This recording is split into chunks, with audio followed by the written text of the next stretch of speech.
इस क्वेश्चन में assertion statement है कि जो करंट कैरिंग स्ट्रेट कंडक्टर है उसमें जो फोर्स एक्सपीरियंस होती है that is perpendicular to the direction of magnetic field.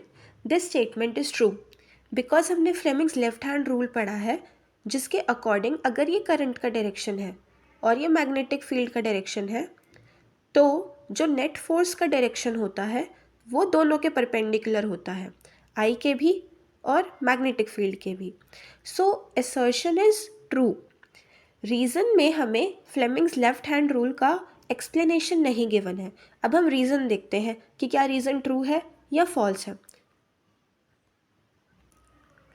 Reason में हमें गिवन है कि जो नेट चार्ज है on a current carrying conductor is always zero.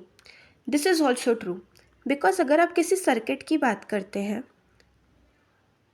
अगर ये पॉजिटिव टर्मिनल है और ये नेगेटिव टर्मिनल है तो जो इलेक्ट्रॉन्स होते हैं वो पॉजिटिव की तरफ जाते हैं, बट हम जो करंट का डायरेक्शन लेते हैं वो इसके ऑपोजिट लेते हैं। तो जो करंट प्रोड्यूस हो रहा है that is because of the movement of electrons. Positive charge की वजह से करंट नहीं प्रोड्यूस हो रहा।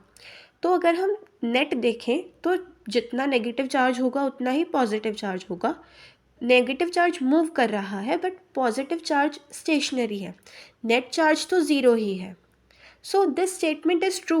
रीज़न स्टेटमेंट जो है वो हमारी ट्रू है, but reason is not the correct explanation of assertion statement.